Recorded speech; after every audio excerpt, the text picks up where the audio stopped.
Dengue एक vector जनित रोग है जो उष्णकटिबंधीय और उपोष्णकटिबंधीय क्षेत्रों में पाए जाने वाले संक्रमित मच्छर के काटने से फैलता है। डेंगू के लक्षण संक्रमण के 3 से 14 दिन बाद शुरू होते हैं। रोग से संक्रमित कुछ लोगों में कोई लक्षण नहीं होंगे। दूसरों में ठीक होने से पहले 2 से 7 दिनों के लिए संकेत होंगे। मरीजों ने तेज बुखार, सिरदर्द, उल्टी, मांसपेशियों और जोड़ों में दर्द और एक विशेष त्वचा लाल चिकते की सूचना दी है। इनके अलावा रोगियों को सूजी हुई ग्रंथियों, तेजी से सांस लेने, सुस्ती और आंखों में दर्द का भी अनुभव हुआ है। जांच करने पर ब्लड प्लेटलेट काउंट में भी कमी दिखाई देती है।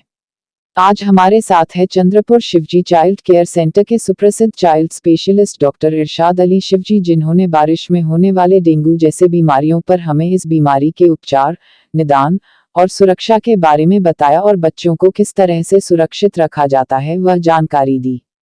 तो आइए मिलते हैं इस खास हेलो डॉक्टर के आज के इस एपिसोड में डॉक्टर इरशाद अली शिवजी से।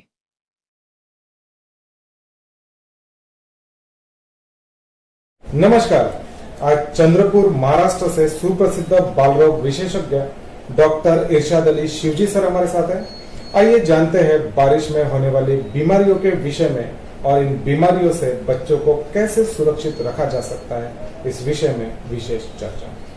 सर, अगर हम बरसात के मौसम की बात करते हैं तो बरसात के मौसम में काफी बीमारियों का संक्रमण बढ़ा होता है। ऐसे में बच्चों में होने वाली मुख्य कौन कौन सी बीमारी आपको नजर आती है? नॉर्मली बरसात जैसे स्टार्ट होती है तो इनिशियली कुछ बीमारी बच्चों में होना काफ़ी कॉमन है। एक तो सबसे पहले dengue fever, second is swine flu, third is Japanese encephalitis, fourth is viral encephalitis. ये सभी जो बीमारी, मैक्सिमम जो बीमारी वो होती है मच्छर की वजह से, बिकॉज जो मच्छर जो नए जो एडिस मॉस्किटो होते हैं वो उसका वेक्टर होता है, जिसकी वजह से बीमारियाँ होती है। सेकेंड थिंग, जून जुलाई में जैसा स्कूल स्टार्ट होती है और बरसात शुरू हो जाती है, नॉर्मली स्कूल में काफ़ी स्कूल में तो हाइजीन मेंटेन होता है, पर कुछ कुछ स्कूल्स में नहीं होता है। एक्चुअली वहाँ स्कूल्स में फॉगिंग रेगुलर होना चाहिए। ये जो एडिस मॉस्किटो होता है वो दिन के टाइम पे काटता है, रात के टाइम पे नहीं काटता है। नॉर्मली बच्चे जब स्कूल में जाते हैं, किसी एक को भी अगर डेंगू हो गया तो उसका पैरासाइट मच्छर अपने खून में लेके उसको मल्टीप्लाई करके बाकी बच्चों को भी वो स्प्रेड करता है। तो इस वजह से डेंगू फीवर का सडनली स्पर्ट हो जाता है इन केसेस ऑफ रेनी सीजन। इसका बचाव का एक ही तरीका है कि बच्चों को फुल पैंट फुल शर्ट पहना के रखना चाहिए। स्कूल में भी हो सके तो instead of half pant full pant लेने का एक रूल बना देना चाहिए, at least for the rainy season. Second thing, fogging regular होना चाहिए। जहाँ जहाँ भी कचरा हो वो साफ सफाई होना चाहिए। आजू बाजू की नालियाँ साफ होनी चाहिए। नालियों में अगर नहीं साफ सफाई कर सकते तो एटलीस्ट उसमें थोड़ा सा केरोसिन डाल दीजिए, या जहाँ पे भी ऐसा लगा कि वाटर टैंक से जो स्टोरेज वाटर टैंक है उसको क्लीन करो। और आजकल जैसा गवर्नमेंट ऑफ महाराष्ट्र ने बोला कि एटलीस्ट वीक में एक दिन कोल्डर रिवर्स पड़ा, यानी एटलीस्ट वो पूरा के पूरा जो स्टैग्नेटेड वाटर है उसको फेंक के फिर से नया हो, ताकि उसमें लार्वे जनरेट नहीं हो। इतना ध्यान रखना पड़ता है। और एक दूसरा तरीका है कि वो गंपी मच्छी आती है, इस मच्छी की वजह से अगर अपन ने वो मच्छी ड्रेन्स में रख दी है या फिर जहाँ पे वेल्स है उसमें डाल के रखें तो वो लार्वा को खत्म कर देती है, वो खा लेती लार्वा को। इस प्रकार अपन इस चीज से बचाव कर सकते हैं। मुख्य कारण रहता है बच्चे का एक तो खुद की इम्यूनिटी होनी चाहिए। सेकेंड थिंग, घर में भी एक अच्छा खासा सैनिटेशन का एनवायरनमेंट होना चाहिए, साफ सफाई होनी चाहिए। जैसा स्कूल्स में होना चाहिए वैसा घर में भी हर जगहों पे साफ सफाई रखना चाहिए। रेगुलर आपको उसको फिनाइल से या लाइजोल से पोंछना चाहिए। जो जहाँ भी टायर जैसा पुराने बर्तन, टायर, कूलर्स इसमें पानी खड़ा रहता है वो सब अपने को साफ सफाई करके उसको हटाना चाहिए। और बच्चों में ऐसा कोई भी, इवन स्वस्थ बच्चे में भी डेंगू हो सकता है। अपन ऐसा नहीं बोल सकते कि सिर्फ जो वीक बच्चे उन्हीं को होता है, ये तो किसी को भी हो सकता है।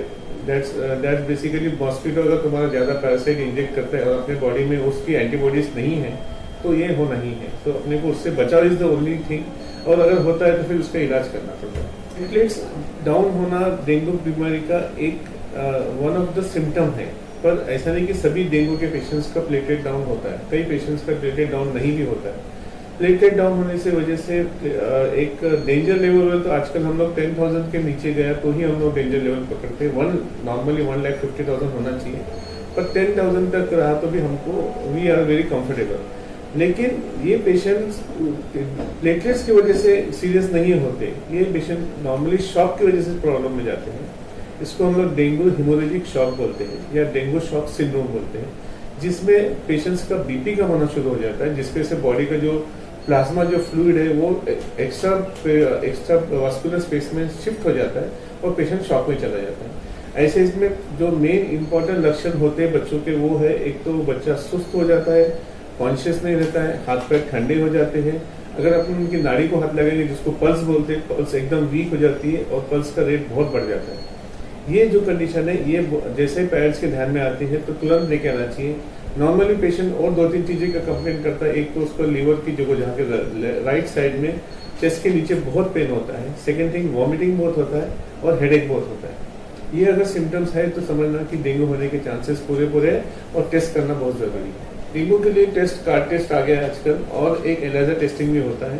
कार्ड टेस्ट में अगर NS1 पॉजिटिव आता है तो समझना कि वो अर्ली डेंगू है। IgG अगर आता है तो समझना कि लेट है और IgM अगर पॉजिटिव आता है तो वो बीच का स्टेज आता है। Normally NS1 is more dangerous than IgG and IgM, लेकिन ओनली कार्ड टेस्ट से नहीं पता चलता, उसके लिए क्वांटिटी टेस्ट से भी करने के लिए अपने को उसके लिए एलिजा टेस्टिंग करनी पड़ती है, जो कि पुणे के लैब में होती है और चंद्रपुर में 2-3 लैब में किया जाता है।